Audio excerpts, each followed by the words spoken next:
Boa noite. Está no ar o programa Horizonte Debate. Buscar mente e corpo saudáveis é o desejo de muitos. Bons hábitos alimentares, prática de atividades físicas e uma boa noite de sono.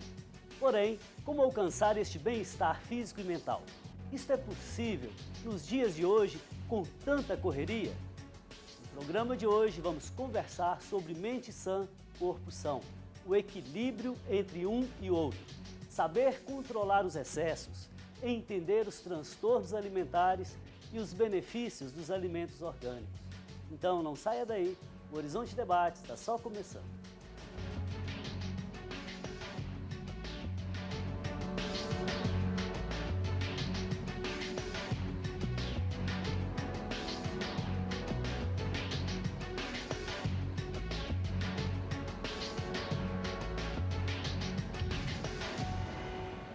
Participam conosco hoje a psicóloga clínica Silvia Regina Dias, a nutricionista Ingrid Moura e a endocrinologista e professora de pós-graduação do IPMED, Ana Paula Zanini. E claro, você como sempre é nosso convidado, participe com a gente, ajude-nos a fazer esse programa. Hoje estamos falando sobre o equilíbrio alimentar e os cuidados com a mente. Então mande um e-mail para nós ou ligue para o telefone que você vê aí. Caros convidadas, boa noite. Boa noite. Boa noite. Sejam bem-vindas, um prazer tê-las aqui para falar de um tema que mexe com a nossa saúde, com o nosso emocional e, por que não dizer, com o nosso lado espiritual também. Então, eu queria começar com a Silvia. Qual que é a importância de buscar o equilíbrio entre mente e corpo para uma vida saudável? Primeiramente, boa noite, Padre Márcio, obrigado pelo convite. O equilíbrio é o sonho de consumo do ser humano, né? E o equilíbrio, quando a gente tem um equilíbrio emocional, o equilíbrio espiritual, né, a gente consegue almejar, alcançar todos os objetivos da nossa vida, quer seja profissional, social, no relacionamento em casa, relacionamento com amigos, enfim. Agora, o ser humano é capaz de atingir mesmo o equilíbrio ou é muito mais uma busca do que uma conquista? Olha, eu acredito que sim, mas na medida que sempre tem algum imprevisto no dia a dia, que alguma área que esteja mais equilibrada consegue superar aquela que fica em desequilíbrio. Né? É importante salientar essa questão da trindade que eu costumo falar, que é o equilíbrio primeiro espiritual, que é através dele que a gente consegue almejar outras formas de equilíbrio, o equilíbrio emocional, o equilíbrio depois físico, mental. Ok, então eu gostaria de passar essa questão aí para a doutora Ana Paula, a questão do corpo, da mente e do espírito. Como que a senhora vê um possível equilíbrio entre essas três dimensões humanas? Como a Silvia falou, isso é uma busca da humanidade. A gente vê em diversas culturas, os orientais, né, tem a história do yin, do yang, essa questão do equilíbrio. Dentro do ponto de vista da medicina, a gente observa que toda vez que a pessoa está em desequilíbrio, seja do ponto de vista mental, uma doença psiquiátrica, seja do ponto de vista de comportamentos alimentares, também vai ser um dos temas do programa, você acaba tendo um custo disso. O organismo, ele reflete isso de alguma maneira. Então, quando você tem um processo de ansiedade, né, que isso é uma coisa que é fácil das pessoas compreenderem, isso é uma vivência, acho, de quase todos nós, é comum isso gerar, às vezes, um distúrbio no sono, uma irritabilidade, uma alteração do comportamento alimentar. Eventualmente, isso vai refletir numa alteração do colesterol, por excesso de peso, por uma falta de disposição na prática de exercício. A sua reflexão me leva a pensar que o ser humano é um todo, né? Com certeza. Então, não dá para separar mente de corpo, de espírito, ou seja, algo que acontece numa dimensão naturalmente afeta a outra, como um todo. Né? E eu queria perguntar para a senhora, qual que é a importância de uma alimentação saudável para esse equilíbrio? Ou, quem sabe, até se existe uma alimentação ideal? A alimentação ela tem que ser individualizada. Então, cada etapa da nossa vida, ela vai ter uma atenção especial. A forma como é a orientação da criança difere da gestante, difere do idoso. Existem algumas estruturas semelhantes, então vai ser parte de toda a dieta ter um equilíbrio na proporção de carboidratos, que seriam as massas, né, os pães, os cereais, com uma quantidade boa de proteína, que vem da fonte da carne, do leite, dos ovos. Aí entra também a parte de verduras e legumes, que vão fornecer também vitaminas, fibras. Esses alimentos, como as nutricionistas sempre falam, o prato colorido, ele traz essa oferta do que seria uma alimentação saudável. Agora, existe a necessidade, muitas vezes, de individualizar com Dependendo das características, necessidades de as cada um, né? necessidades, ou às vezes a pessoa já tem uma patologia que aí sim precisa Aí tem que ser direcionado mais mesmo. direcionado Ok, ainda. obrigado. Ingrid, na correria do dia a dia, pessoas que saem de casa muito cedo e voltam à noite e acabam se alimentando fora. É possível, mesmo assim, ter uma alimentação saudável? Sim, é possível. Apesar que todo mundo coloca vários empecilhos, né? Ah, tem filho, tem marido, tem o corre-corre do dia a dia, mesmo assim é possível. Qual que é a palavra-chave, né? É a organização. Eu sei que é difícil, né? Hoje em dia, mas a organização é que equilibra essa alimentação saudável de hoje na correria, né? Ou seja, você se programar com antecedência, ter alguns alimentos práticos, né, na geladeira, né? Alguns alimentos pré-cozidos, algumas polpas de frutas congeladas, por exemplo, que fica prático no dia a dia, né? Deixar já a mesa posta. De vez em quando alguém pergunta para mim assim, mas quem prepara a sua alimentação? Eu digo, eu mesmo. Mas como que você tem tempo? Olha, é uma questão de organização. Se chega em casa à noite, se passou no supermercado, se Com lava isso, certeza. se separa, se coloca ali. Com É organização, é vida saudável. É, Bom, não me arrependo não, certeza. sabe? Planejamento, certeza. né, faz parte da organização. Com certeza. Mas isso remete à questão do equilíbrio mental. É. A pessoa se organiza na medida que ela tem esse equilíbrio mental e espiritual. Ela consegue se organizar. Não só na alimentação, mas em tudo. Em tudo, É com correto. certeza. Tá bom, Ingrid, Organização. uma outra questão, já que você está falando. Como que funciona, por exemplo, aquela pirâmide alimentar? Claro que aí, acho que são muitos detalhes, né? Mas basicamente, Dá pra gente eu gosto de dar um exemplo bom, que a pirâmide é como se fosse a construção de um prédio, que eu acho que todo mundo entende bem, né? O alicerce da pirâmide, que é a base, né, que a gente pode visualizar de uma maneira fácil, na construção de um prédio tem toda aquela base. Se a base é afetada, o prédio cai, né? Se não, o prédio fica muitos anos. perfeito. A pirâmide é a mesma coisa, né? Então tem os degraus. A parte de baixo, né, que é composta pelos carboidratos, cereais, né, as fibras, depois vai subindo as frutas, as verduras, os legumes, são a base, ou seja, o alicerce da pirâmide, né, o mínimo que se tem que ter no dia a dia. que vai dar energia para a pessoa, né? Tem que ter carboidrato, tem que ter alimento integral, né? As frutas, as verduras, e aí ela vai subindo, né? Aí vem a carne, preferência para as carnes brancas, né? Depois carne vermelha. Por último, né? Os doces, né? A gordura. Coisas que podem ser dispensáveis. Isso, né? Ok. Então, e as quantidades Tá. variam de pessoa para Ô pessoa. Ingrid, como a diante doutora dessas coisas que disse. podem ser dispensáveis, há muitas pessoas que desenvolvem aquela obsessão por alimentos, por exemplo, biologicamente inquestionáveis, por alimentos orgânicos, e se torna obsessão. Como que você vê a atitude dessas pessoas, Silvia? Isso pode ter um lado positivo? Tudo que é em excesso traz prejuízo para Já está se as perdendo o pessoas. equilíbrio que a gente já está se querendo perde. Então, a partir apontar. do momento que já tem um pensamento obsessivo em determinado comportamento, inclusive na alimentação, a pessoa ela tem a perder, porque não afeta só a questão da alimentação. O pensamento obsessivo em se alimentar com determinados alimentos, ela envolve não só a participação dela, mas a participação da família também, porque ela não aceita as pessoas estarem fazendo determinada comida, né? Os amigos também, ela começa a se excluir do convívio social. Então, aí já passa para um prejuízo emocional também. Mas essa pessoa poderia, por exemplo, envolver os outros, levar as outras pessoas a experimentarem Sim, algo mas diferente, muito saudável. Então, é interessante, Sem chatice, desde né? que não haja obsessão. Porque quando há obsessão, ela praticamente exige que o outro também participe desse processo com ela. Correto. Entende? Então, assim, se eu quero dessa forma certinho, né? Então, eu vou tentar te convencer a entrar no meu cardápio também. E isso não dá certo. Aliás, até para isso eu preciso de um pouco de equilíbrio. Com né? certeza. Tá bom, doutora Ana Paula, ainda dá tempo.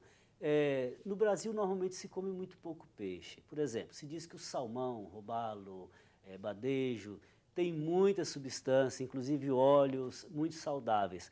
Como que fica a situação de famílias de baixa renda? É possível substituir esses alimentos? É possível. Na realidade, quando se fala desses alimentos, a gente tem em mente mais a questão do ômega 3. E não só isso, mas o tipo de proteína que está presente no peixe, ela pode ser muito útil em algumas situações, algumas doenças. Às vezes os pacientes que já estão com algumas alterações de funcionamento renal, é uma proteína mais bem tolerada. E, então, esse hábito é um hábito que deve ser incentivado. Em Minas Gerais, até porque a gente tem menos uma cultura de utilização de alimentos marinhos, a gente está tendo que criar e estimular isso como um hábito. Acho que com o advento da comida japonesa, as pessoas passaram a ter uma frequência maior na utilização dos peixes que você citou, salmão, Então nós vamos fazer o atum. seguinte, o tempo está se esgotando, Tá. nós retomamos essa questão no próximo Ok. bloco. Antes de ir para o intervalo, queria lembrar mais uma vez a campanha Faço Parte, expressão da nossa fé, da nossa comunhão com toda a igreja. Ajude a Arquidiocese de Belo Horizonte a construir a casa do povo de Deus. Nós vamos para um breve intervalo e voltamos já. Enquanto isso, aproveite para participar conosco pelas redes sociais. Até daqui a pouco.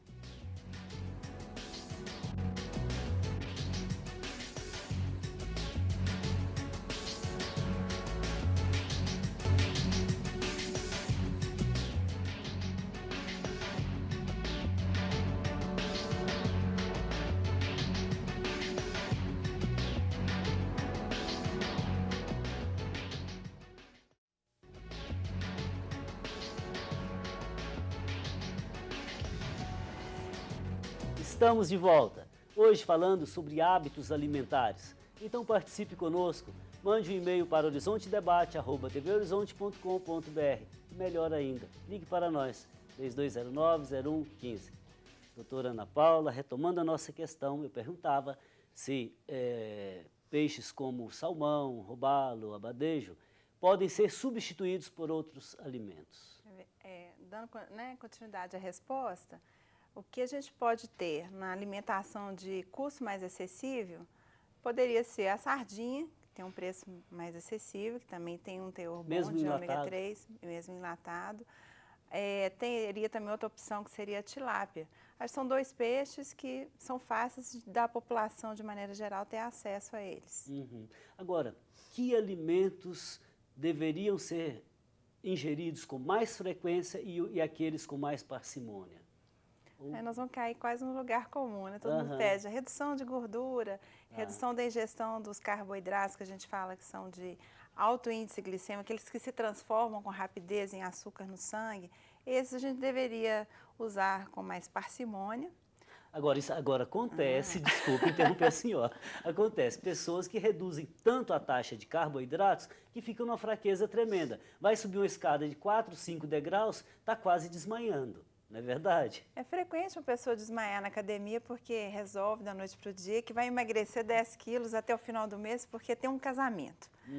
Então faz aquela restrição absurda, faz muita atividade física, ela desmaia, ela pode ter uma crise de hipoglicemia durante a atividade. Então, como remete o tema é equilíbrio e individualização.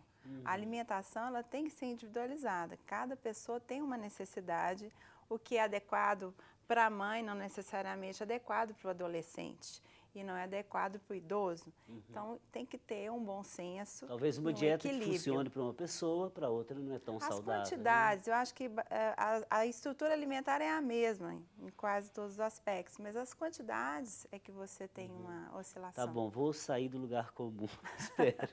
Ingrid, veja bem, há muitas marcas de óleo no mercado, né? Óleo disso, óleo de canola, de girassol, de soja, de amendoim, de milho, não sei o que lá.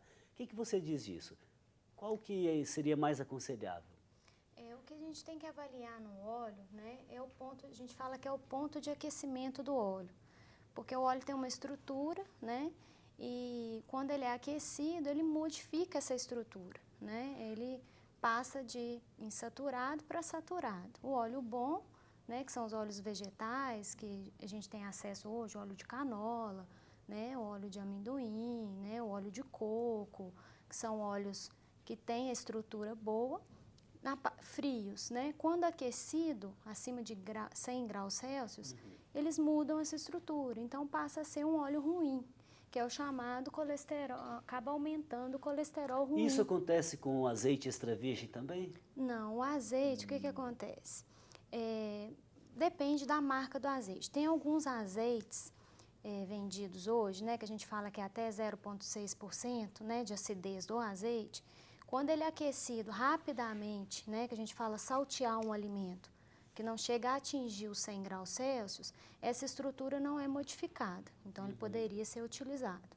A partir do momento que você ferve um alimento, aquece acima de 100 graus Celsius, essa estrutura é modificada e o óleo passa a ser um óleo ruim. Ele deteriora, oxida e aí não tem a mesma... Ok, em resumo, um óleo vegetal de boa qualidade. Né? Okay. Só vamos pontuar uma coisa, o fato do azeite ser um alimento, né, saudável, não quer dizer que você pode usar ele em excesso. Tem calorias também, muitas né? vezes os pacientes fazem essa confusão. Ah, mas azeite eu ouvi falar que é muito bom. É bom, mas essa quantidade não é adequada, porque o azeite, ele tem caloria, então a quantidade dele também tem que ser analisada. Dosado, com certeza. Correto. Agora, diante dessa perspectiva, Silvia, do equilíbrio, da alimentação adequada, vida saudável, como diferenciar, por exemplo, o excesso de uma simples gulodice? Tem jeito de diferenciar isso? A diferença da fome emocional para a fome física. Né? A fome física que a gente pode falar é aquela que a alimentação que é importante para a nossa sobrevivência. O café da manhã, o almoço, o jantar, uma refeição rápida entre esses 3 itens. E a fome emocional é aquela que, às vezes, a gente abre a geladeira e fala, eu estou com vontade de comer alguma coisa, mas eu não sei o que é. E aí vai na primeira guloseima que aparece, ou numa caixa de bombom, né? Então, fazer a diferença a pessoa, primeiro, ela tem que se autoconhecer realmente, fazer uma avaliação do comportamento dela. É isso que eu trabalho lá no consultório. Quer dizer, na verdade, quando eu pergunto para a senhora isso, eu estou querendo saber o seguinte, uma pessoa que tem um ritmo de vida assim, bem saudável durante a semana, chega sexta-noite, ela abre as comportas, olha, são vários chopes, churrasco no sábado, ela põe a perder esse ritmo saudável durante a semana?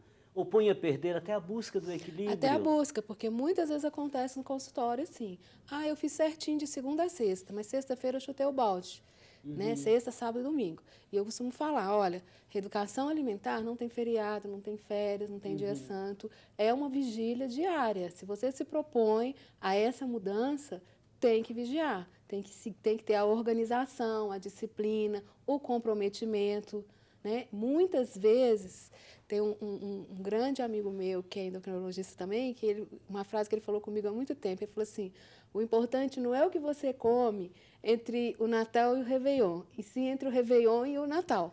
Durante o ano, naturalmente. Né? Então, assim, às vezes a pessoa faz uma dieta durante a semana inteira, mas chega no final de semana, ela extrapola, então pode prejudicar realmente o tratamento e muitas vezes desmotivar para o retorno.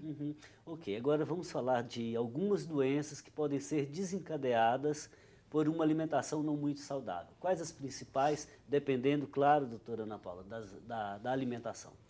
A gente pode resumir isso com um termo que hoje se utiliza na medicina, que dá-se o nome de síndrome metabólica. Então, a síndrome metabólica, ela tem nesse contexto a hipertensão, ela tem a questão da obesidade visceral, quando a pessoa tem aquele abdômen globoso, a medida é mais de 102 centímetros de cintura abdominal para o homem e acima de 98 para a mulher. A partir disso, você pode ter uma grande chance de desenvolver diabetes, alterações de colesterol e triglicérides, problemas na parte circulatória como trombose, varizes, alterações ortopédicas. É muito comum a queixa de dores nos pés, de dores nos joelhos, de dificuldade assim, para pegar algum objeto, porque tem muitas dores nas costas. Consequentemente, a parte cardíaca, é muito afetada, risco de AVC, inclusive de câncer. Agora, se há uma alimentação não muito adequada e falta de exercício físico, a pessoa ainda alia o fumo e o álcool, vai encurtar em muitos anos a própria vida, né? É quase que um processo de baixa de autoestima, que eu considero, que a pessoa está se abandonando, ela está se descuidando. Eu acho que remete à questão da olhar para si mesmo.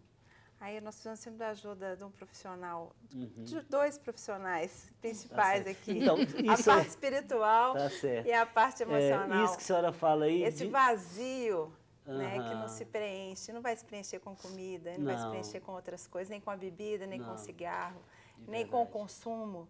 Então tem que buscar esse equilíbrio aí. Eu às vezes costumo dizer que a vida espiritual é um jeito de olhar a vida, né? A sociedade do consumo em que nós vivemos, ela desperta uma série de desejos como se ninguém fosse envelhecer, como se ninguém fosse ficar calvo, como se ninguém fosse ficar velho, e ilude as pessoas, ou seja, promete algo que ela nunca vai cumprir.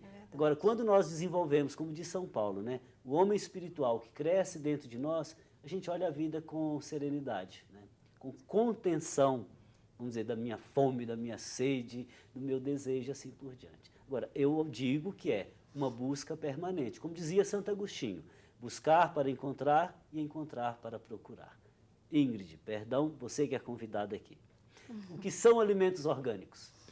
Os alimentos orgânicos, né, são alguns alimentos que eles são moléculas, né, que são distribuídas pelo organismo e elas se ligam em outras moléculas, atrapalhando essas reações, né? Então, se você tem uma reação a ser feita e tem um excesso de radical livre, ou por uma má alimentação, ou por um momento de estresse, um excesso de atividade física, né? Essas moléculas são liberadas em grandes quantidades e acabam se ligando, né, em outras que não deve e acarretando outras patologias, né? Então, a gente fala uma alimentação antioxidante, é aquela alimentação, né, mais voltada para esses alimentos naturais, integrais, fonte de fibras. Agora, não existe um excesso de propaganda em torno desses alimentos hoje? Farinha disso, ração humana, óleo disso, óleo de coco, sabe? Não há um excesso? Ah, sim. E há também uma certa confusão, né? Igual o óleo de coco. Óleo de coco é bom, aí todo mundo vai tomar muito óleo de coco puro, né? Cápsula de óleo de coco, né? E, na verdade, é igual a doutora falou mais cedo, tem que ter uma dosagem. São alimentos benéficos, sim, são antioxidantes, sim, auxiliam, sim. Mas não fazem milagres, né? E tem que ter a quantidade adequada. Ok, obrigado. O Horizonte Debate vai para um rápido intervalo. Aproveite para participar conosco. Faça sua pergunta pelo telefone 3209-0115 ou pelo facebook.com/Horizonte Debate TV. Nós voltamos daqui a pouco.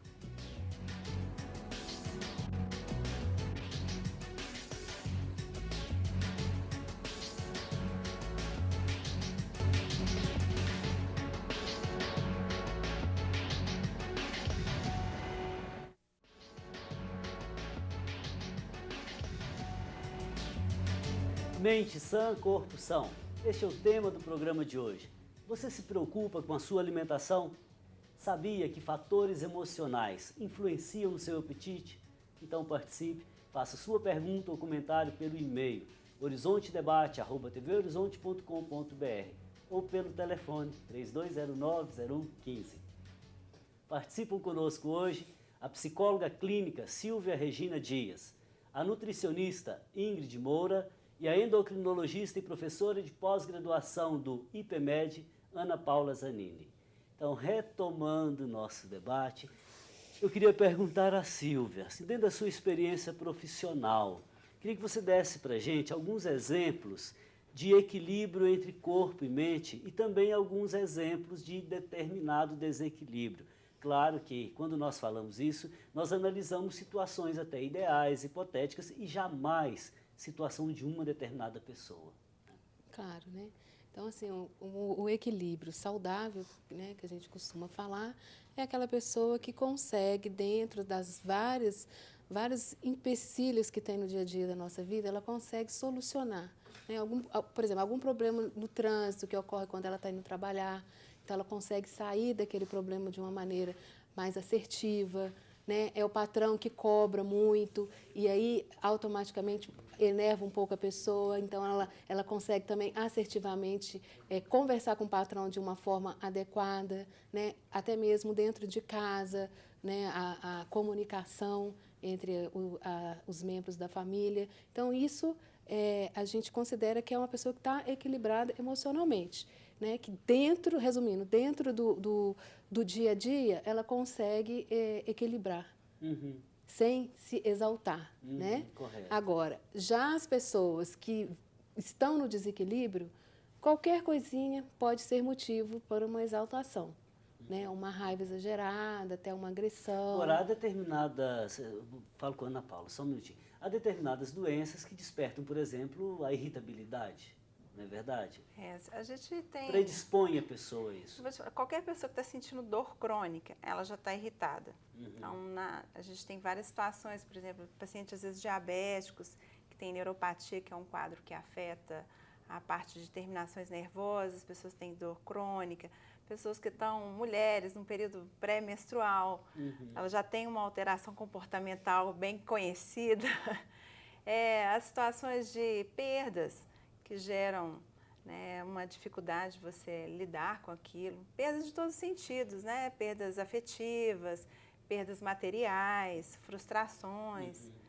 Então, isso aí... Agora precisa a gente desenvolver mesmo o lado espiritual, né? Às vezes eu digo que a vida é um sistema de perdas. Nós nascemos perdendo o aconchego do ventre materno. E ao longo da vida, nós vamos aprendendo a nos desgarrar, a desacostumar.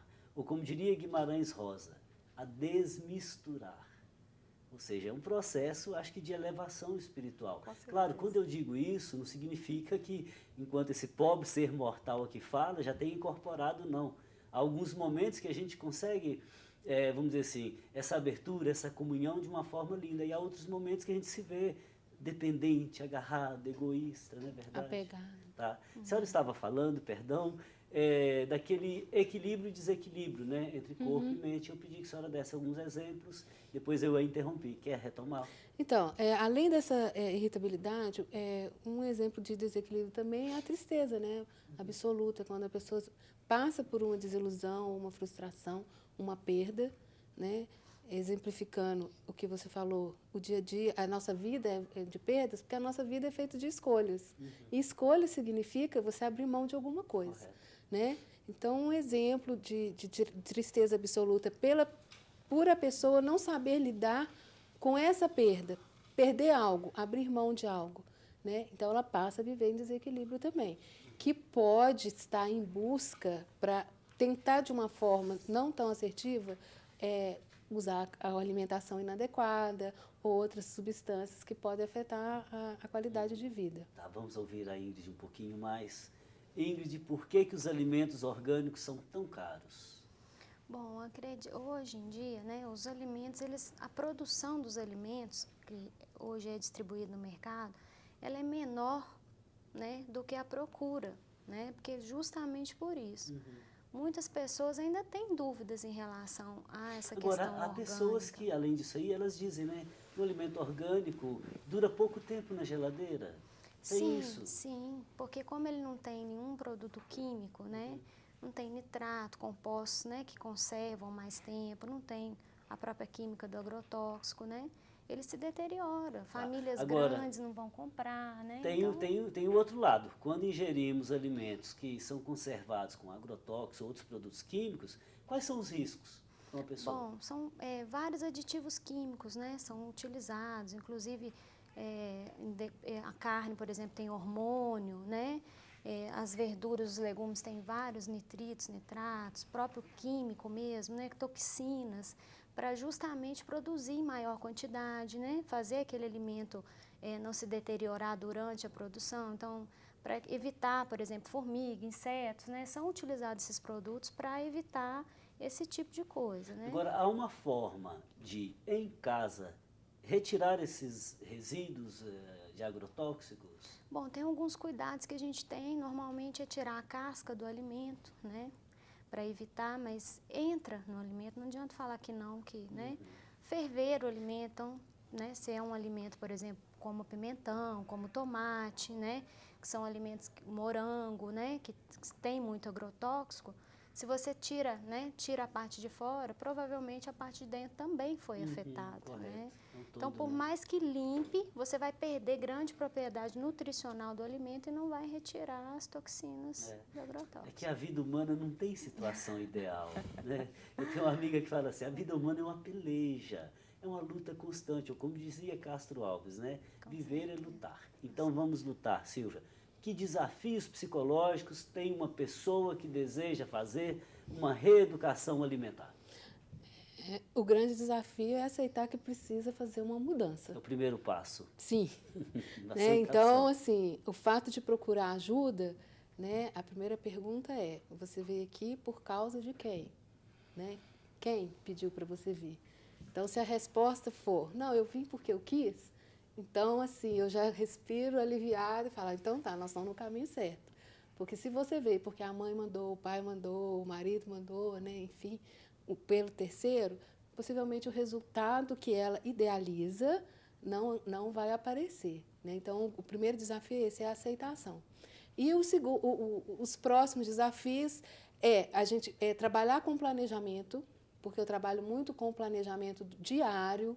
Né? Então, às vezes eu falo assim, vamos fazer o diário de tudo que você está comendo durante a semana. Ah, mas a minha nutricionista já mandou eu fazer. Falei, tá, vai fazer a da nutricionista e vai fazer a da psicóloga também, porque tem um diferencial, porque eu peço como que a pessoa estava, com quem, porque são fatores que influenciam na alimentação também. Então, esse planejamento é um fator de risco, porque as pessoas começam a fazer bem, depois elas caem no comodismo e faz de qualquer jeito ou para de fazer. Né? O não apoio da família e das pessoas que estão em volta da pessoa, né, para essa mudança. Eu costumo inserir a família no tratamento também, porque a família é importante na participação dessa mudança. Correto. Ou seja, há uma série de fatores, mas, primeiro passo da pessoa, segundo, o mundo em que ela está inserida, depois o apoio das pessoas que estão ali próximas, né? Sim. Ok. E eu até acho, né, que é um dia de cada vez, né?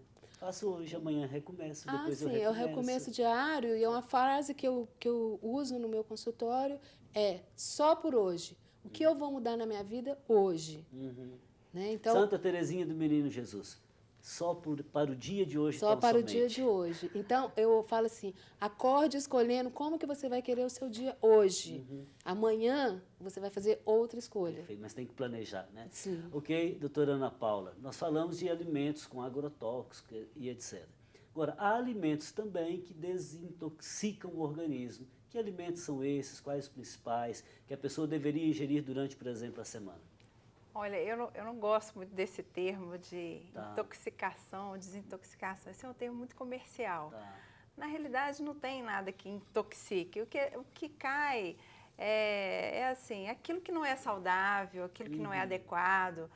Essa coisa do intoxicar, dieta de desintoxicar, isso é pura questão de marketing. Isso não existe. Tá, mas eu falei na perspectiva de uma vida saudável. Mas eu acho bom, a gente está tendo a oportunidade de levar essa informação, porque as pessoas escutam isso e ouvem falar né? que tem um chá que desintoxica, que aquilo ali vai gerar. E não tem esse milagre.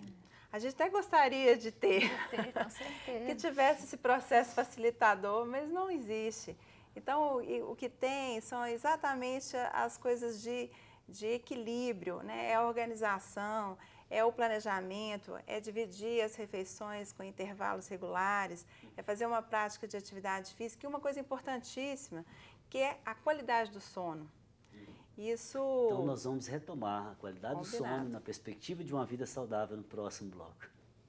Nós vamos para um rápido intervalo e voltamos logo. Aproveite para participar, ainda dá tempo.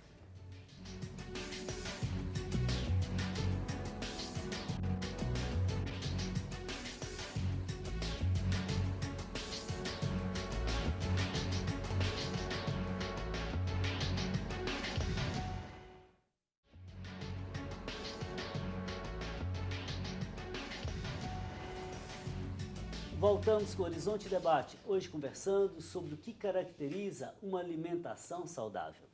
Então, doutora Ana Paula, a senhora falava que não existe alimentos que desintoxicam. Isso aí é uma perspectiva do comércio, do consumo, mas uma perspectiva saudável. Né? Pode concluir, por favor. A questão do sono, é muito importante isso ser levado em consideração. Hoje em dia, com essa dificuldade das pessoas até de deslocamento, do trabalho para casa, às vezes com atividades noturnas de estudo ou mesmo de trabalho, as pessoas estão reduzindo o número de horas de sono.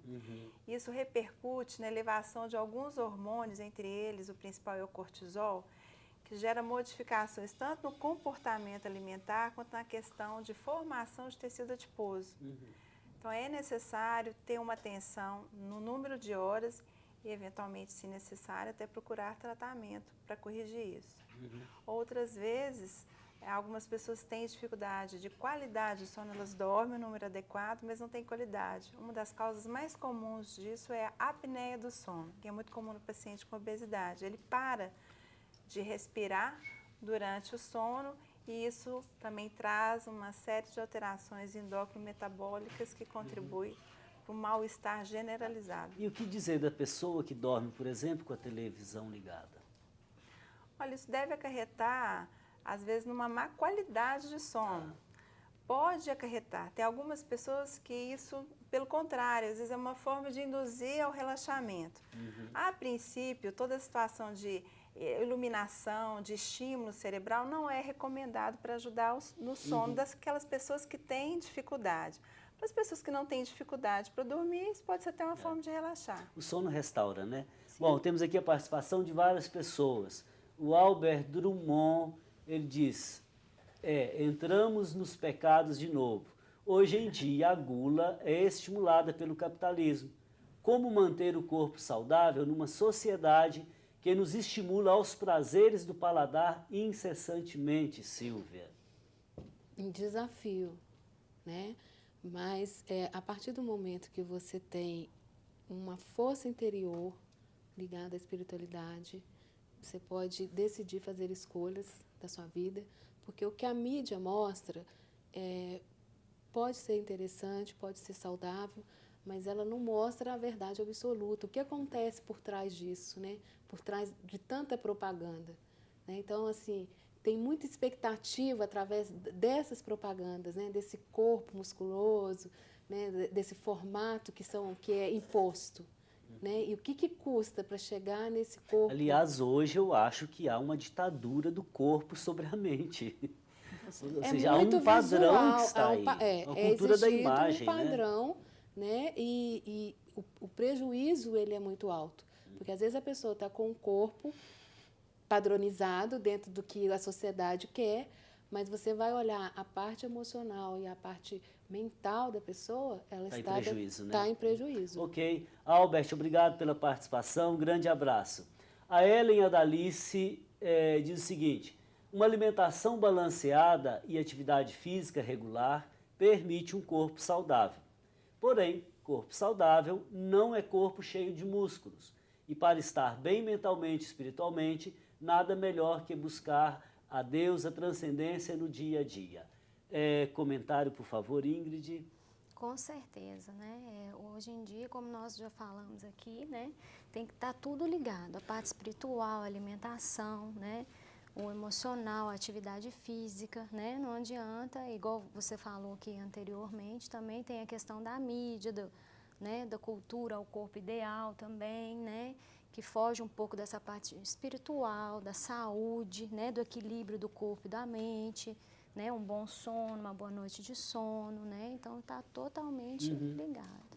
Ok, Ellen, brigadão pela sua participação.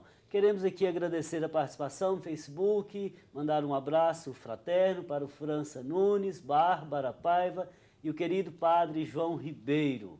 Bom, qual é o tipo de alimento, que tipo de alimento é indicado para ganhar massa muscular? Pergunta o Rogeres Igor, doutora Ana Paula. Bom, Roger, essa é uma pergunta que a maioria dos rapazes fazem frequentemente, mas hoje em dia também as mulheres estão com esse interesse. É a combinação adequada de carboidrato com proteína. É comum a gente ver uma inadequação da ingestão de proteína. Proteína, vamos traduzir, seria carne, queijos, ovos, leite. Essas são as fontes principais de alimentos com proteína. Mas para você ter formação de tecido muscular, você tem que ter energia para formar esse tecido. Então, você tem que ter também uma quantidade de carboidrato. E isso, a nossa colega aqui, sempre é de importante ajuda para fazer esse planejamento individualizado de acordo com todas as atividades do dia, com o horário que a pessoa vai praticar exercício, e não há formação de massa muscular só com esse cuidado dietético. Tem que ter. A saúde tem que estar em equilíbrio e a atividade física tem que ser adequada. É um todo, mais uma vez, né? Já que você tocou no assunto, eu queria perguntar a Andy, qual que é a importância de uma pessoa buscar a ajuda de um profissional, seja de um endocrinologista, de um nutricionista, do psicólogo, nessa reeducação, nesse reaprendizado, para buscar o equilíbrio entre corpo e mente? É importante, né? Porque como nós estamos falando aqui o tempo todo, cada indivíduo tem a sua né? Tem o metabolismo pessoal, biotipo pessoal, tem a parte genética, né? Tem a questão do ambiente que a pessoa vive, né? Idade, sexo, altura, peso, né? Isso tudo são personalizados, é da pessoa. E se ela não pede auxílio a um profissional, ela vai acabar caindo numa dieta talvez restritiva, uma dieta da moda, talvez, né, numa coisa que ouviu falar ou que fez bem para alguém, né? E o profissional, tanto o endócrino como a nutricionista, pode auxiliar justamente nessa situação, né? Porque então é de suma importância, né? Muito importante. Da segurança. E outra coisa, muitas vezes a pessoa acha que ela está com a saúde em equilíbrio, então acha importante, às vezes não há necessidade de ser especificamente um endocrinologista, pode ser um clínico, mas fazer uma avaliação médica, procurar fazer essa avaliação de exames gerais, né, observar qual que é o histórico familiar, porque isso está correlacionado, e muitas doenças são silenciosas. Ou seja, ao longo do tempo, sem que a pessoa se dê conta disso, né? Ok, Rogers, obrigado pela sua participação, um grande abraço. Bom, a Petronília, do bairro Milionários, ela pergunta à doutora Ana Paula, por que quando almoço a boca do estômago fica assim meio alta? O que posso fazer para tratar? Provavelmente ela deve ter algum quadro de refluxo gastroesofágico ou algum quadro de gastrite, e o perfil de alimentos que ela está utilizando está favorecendo uma piora desse quadro. Esse desconforto nessa região que ela está descrevendo, geralmente piora quando a alimentação é rica em gorduras, muitas vezes na presença de alguns condimentos, o tomate, a casca do tomate pode irritar. Então é importante, a princípio, uma avaliação com um clínico ou com um gastroenterologista, porque ela pode ter alguma patologia que mereça uma medicação. Ok, Petronília, obrigado pela sua participação. Silvia, quando que se deveria começar a ensinar às crianças o cuidado com a alimentação? Desde o nascer. Né? O alimento ele é a primeira manifestação de afeto que o ser humano tem. Então, o modo como o cuidador, né, a mãe, o pai, o próprio avó, o babá, insere o alimento na vida da criança, do bebê, ele vai aprender, ele vai padronizar o comportamento dele com relação à alimentação. Então, é desde bebezinho mesmo. Né? Amamentar no horário certo, de 3 em 3 horas. Né? Se a criança chorou, não oferecer primeiro o alimento para ver se é fome mesmo, porque a criança chora por vários motivos. Né? Então, é de responsabilidade do cuidador essa educação, desde que nasce. Ok, agora uma pergunta também que me incomoda às vezes um pouco. Como canalizar as emoções para que elas não prejudiquem o nosso corpo? Boa pergunta. Que desafio. Eu acho que é um perguntão, porque é muito complexo, tem um todo aí, né? Tem um todo, né? Como eu já falei, a gente está batendo na tecla aqui do equilíbrio, né? Canalizar as emoções para não afetar o corpo, talvez seria, primeiro, para não afetar a mente, para não afetar o espírito e depois o corpo. Muitas doenças psicossomáticas, elas provêm de uma enfermidade emocional e mental, né?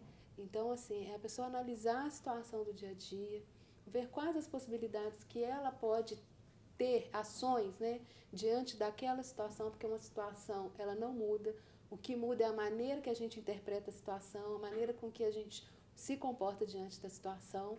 Então, a partir desse equilíbrio a gente consegue. Não é tão fácil assim, é um treino. Tá certo, deve ser um aprendizado para a vida toda, né? É um aprendizado para a vida toda. Nosso tempo acabou, mas rapidinho, doutora Ana Só Paula. duas palavras Tá. que entram nesse processo: aceitação e Isso. perdão. Bom, na verdade, perdão restaura, refaz a estrutura originária da vida, que eu acho que é comunhão. Bom, queria agradecer imensamente a participação de vocês. A presença feminina, serena e profunda nos enriqueceu muito hoje. Voltem outras vezes. Obrigada. Obrigada. Antes de me despedir de você, queria lembrar mais uma vez a campanha Faço Parte, cujo objetivo maior é a construção da Catedral Cristo Rei. Seja você também um missionário evangelizador. Faça parte ainda hoje. Esta obra está em nossas mãos.